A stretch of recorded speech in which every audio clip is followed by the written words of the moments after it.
And as they get off to this race, I'm sure each one of these athletes has the same kind of base level of performance and then up, up, and up. But we have our pacers, Timlin and Tsema. They're aiming for 3K and 8-minute pace. That would be a 13:20 U.S. standard and a 64 per lap pace. So those are the numbers to watch for.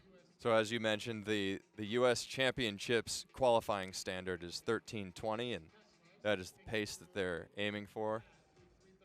64s per lap. So these guys are going to be pulled along pretty nicely. John Reniewicki, Under Armour, in this race. There's a lot of great Hansons Brooks athletes in here too. Ben Kendall, Alex Sandusky, Isaac Harding. Thomas Fafard, a Canadian athlete in here. But Timlin getting them rolling here, 32 seconds through 200 meters. That's 64-second pace. So It was right on for start. something that you can do when you've got the wave light hanging on right next to you. John Heymans there in the third position, but Timlin and Joseph Tsema up front are your pacers. And then the guys are rocking and rolling right behind them. So in the 5,000 meters, when you're looking at kicking this thing off, do you break it up evenly into 3 chapters, into first, second, third mile, or is there a different way of looking at this thing? I would usually, I feel like 3 is an easy number to kind of wrap your head around. You can maybe do a little bit more than that, but I mean, I think it really is establishing a smart early pace so that you can get to that third mile ready to compete. Once you hit a mile to go, to be able to shift your focus forward into hopefully bringing down the pace, as opposed to if you've bitten off more than you can chew, then you're just, fighting lactic and trying not to die. And so I think, for these athletes, definitely somewhere in that last mile to last K is when they're likely shifting their mindset towards finishing and at the finish line rather than just kind of getting through and staying calm in the earlier phases. But if you look at the field, from our vantage point, it is strung out, almost no gaps, a few little gaps starting to form, but strung out the whole straightaway with these athletes just here to go run hard, which I love to see, athletes that are not playing games, kind of looking around and waiting to see who will take it, like just here to get after it. There's a goal on their mind here, obviously, the 13:20 for the U.S. standard. And we can see 32 seconds for the first 200 meters, then 63 through 600, and then a 64 for lap 3. And Timlin is coming off. Timlin's done a lot of work tonight, so thank you, Timlin, for that. Looked like he was feeling it at the end. Thank you, Timlin, for all of that effort you put in. We have Tsema now in the front to continue the pace up through around 3K if he's game. And right on him is Heymans. John Heymans there, and then Dan Schaefer behind him. But a little gap between Heymans and Schaefer. And the high school athletes, Burns and Gorsey, are tucked into the back there, so there is a good pack here. But they are running right together at about 68, 69 second pace.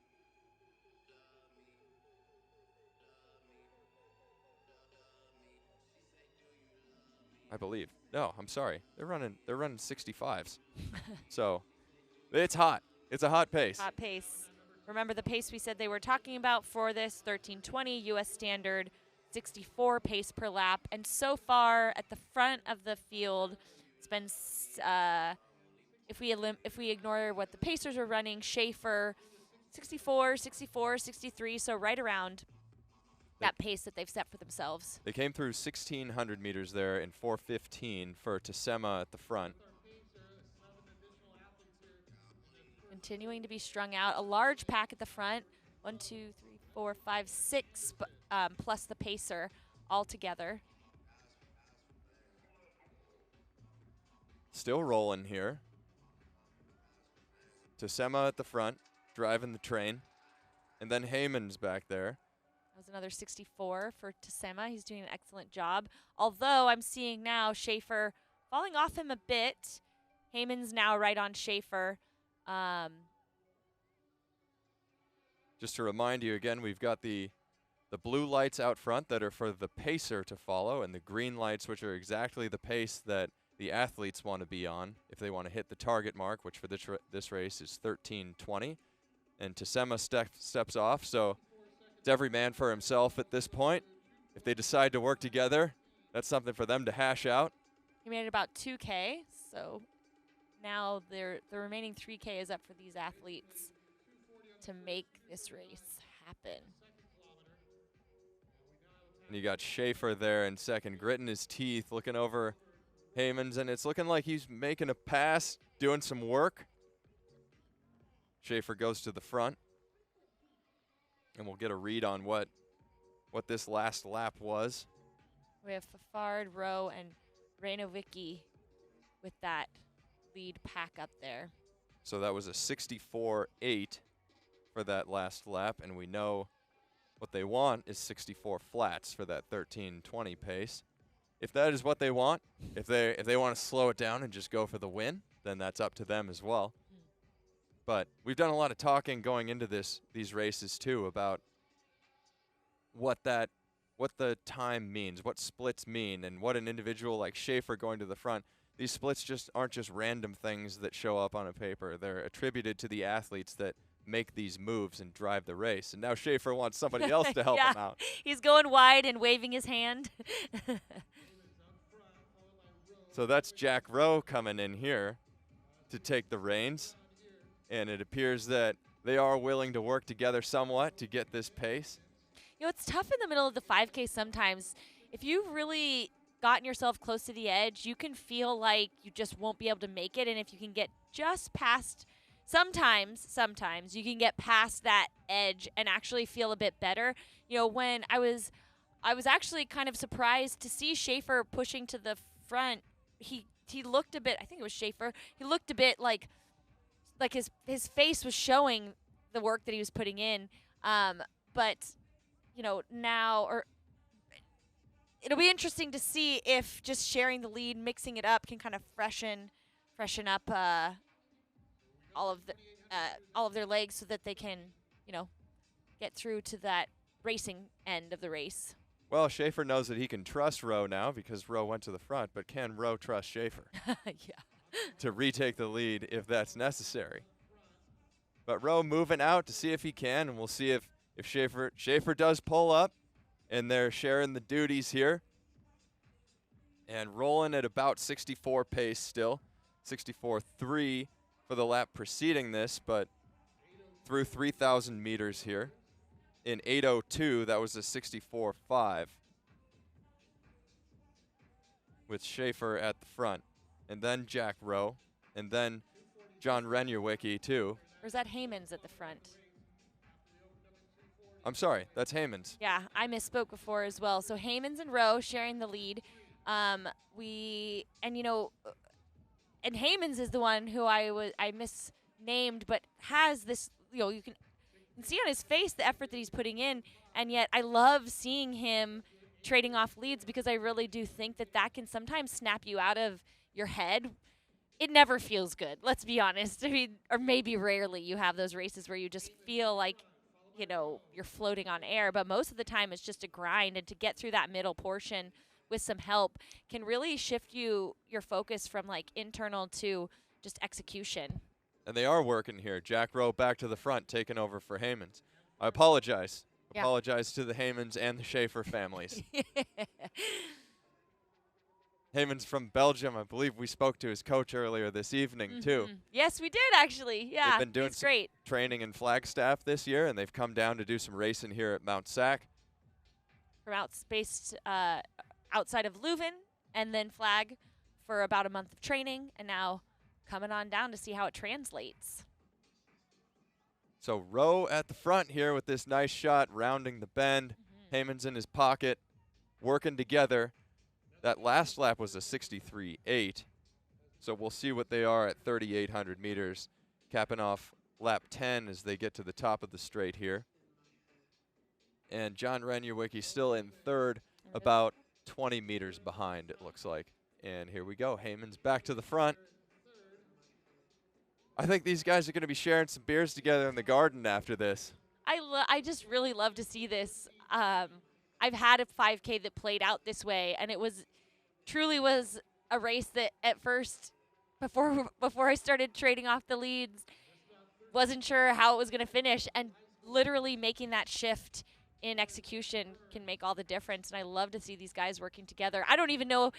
I would doubt they even pre-planned it. It probably was something that just naturally evolved, and they were both ready to kind of take up the charge when needed. Well, that last lap was a 65.05. Now Heymans is getting a bit of daylight on Jack Rowe here, so he may be all on his own. We'll see if he is kicking down the pace a little bit. It looks like he's ratcheting it up, and we'll see. Let's keep tabs a little bit on these high schoolers back here.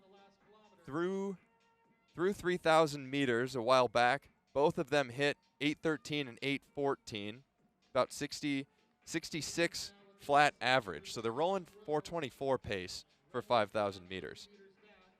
And Heymans comes to the line here and threw it, and so does Jack Rowe, and now it's all Heymans taking this lap here. That was a 62.8, so he did kick the pace down a bit, and he knows that he's not relinquishing it to Jack Rowe. At least he doesn't want to at this point. Thank you, Jack, for the work. I'm going to take it from here. He's moving. Heymans is moving out of the front. We're inside 2 laps to go at this point. So this is 600 meters to go as we hit this mark. And the sun is beginning to set here at Hilmer Lodge Stadium over these lush green hills that have just been doused with rain over this winter. And I've never seen Mount Sac like this, but it's a gorgeous evening here as Heymans rounds this bend. The wind in his hair, and he's in front of the green lights again. So under 13:20 pace. He wants the 13 teens, and he wants it badly. You can see the look on his face as he gets up to the bell lap here. And it starts ringing. There it is. Personal best of 13:42, so he is going to be well under that today. He set that personal best back in 2020. That was a 60. That was a 60 there, 12:15.5 with a lap to go. So we'll see if he can get under 60. That, of course, would put him under 13:15. The world standard for this event is 13:07, so he's a bit out of range of that at the moment unless he can do something extraordinary over these last 200 meters. But now he's inside 200 meters to go, and we'll see what John Heymans can do. The Belgian athlete running here in California, the ancestral homeland of Southern California track and field, Hilmer Lodge Stadium, Mount Sac, Walnut, California. Here comes John Heymans down the stretch. This is the second heat of the 5,000 meters, and he's going to be well inside 13:20. Wide-eyed and staring at the clock, he crosses the line, 13:16.9. And you know what I love to see about this? His second to last lap was 60 flat, and his last lap was 61. So he gave what he thought he had, knowing that there wasn't a whole lot left. And now, as they all come in, that was a 13:20 for Jack Rowe. And a 13:34 for John Reniewicki. And we did, ladies and gentlemen, we did have a national record set, 13:37.30 for Connor Burns. He did it. He is somewhere there. There he is. he came in 5th place there, 13:37.30. Galen Rupp, as the high school record holder, is no more. There's Tyrone Gorsey giving him a pat on the back. There are the boys. Gorsey came in at 13:45, so just what they were talking about, aiming at Connor Burns. There he is. With a 65, then a 63, then a 61 for his final 3 laps to get 13:37.30. 61 seconds, 3:58 as a junior in high school, and now 13:37 during his senior year. That guy's going to Oregon next year, running at Hayward Field for Jerry Schumacher.